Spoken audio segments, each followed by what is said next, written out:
Chris Packham makes rallying call for people to join Extinction Rebellion. Wildlife presenter Chris Packham has made a rallying call for every last person who cares about the planet to join Extinction Rebellion after thousands took part in a demonstration on Saturday. The 61-year-old broadcaster spoke to the crowd from a stage close to Parliament Square Westminster, during the second day of a mass protest the climate group has called the Big One.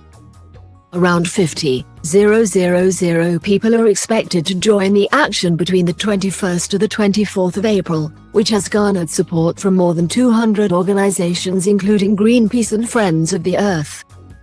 On Saturday, which is also the 53rd Global Earth Day, Packham told protesters their mission was to build as wide a community as possible.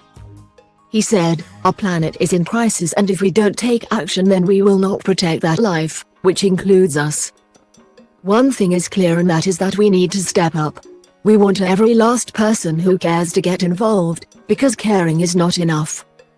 Packham commended two Just Stop Oil protesters who were jailed on Friday after scaling the Dartford Crossing Bridge in Kent for sacrificing their freedom through the enormous act of bravery. Morgan Trowland, 40, was imprisoned for 3 years over the stunt, while Marcus Decker, 34, was jailed for 2 years and 7 months. By contrast to this protest, the Big One aims to cause minimal disruption so that it is accessible to all. And many activists attended with their children to inspire the next generation to join their ranks. Edwina Lawson, 42, who was at Parliament Square with her children, aged 3 and 6, said XR's protests were easier for families to support than Just Stop Oil, but she felt more radical activists were very brave. The GP from Tottenham, North London, told the PA news agency, "Like everyone else, I'm really concerned that the powers that be are not paying attention to the climate crisis and things are getting worse." Indicating to her children, she said, "They're the ones who are going to inherit the lack of care that's being taken now. I think there's so much positive that could be done about the energy that we use. And you could create so many jobs through renewables, and I think changing energy sources is the #1 demand."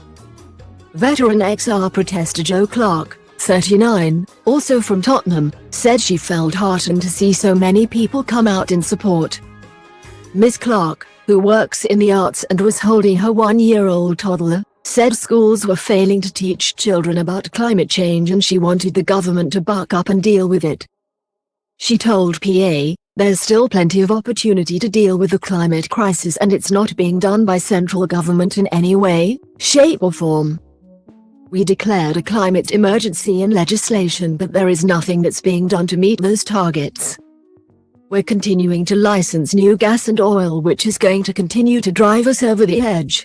It is scary, but buck up and deal with it." Beyond Parliament Square, thousands more activists staged a die-in by laying on the pavement at the mall, aiming to represent the potential future extinction of humanity due to global warming.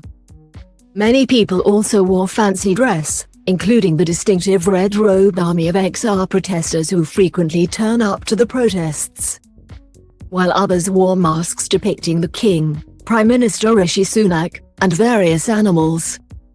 London Mayor Sadiq Khan said he passionately believes that this climate emergency has got to be tackled and urged XR to protest in a way that is peaceful, lawful and safe. On Sunday, protesters will share the capital's streets with tens of thousands of runners taking part in the TCS London Marathon. Mr. Khan said he hopes the sporting event is a huge success and that there is no disruption by XR or anybody else. XR has said it has worked with TCS organizers to ensure the marathon will not be disrupted.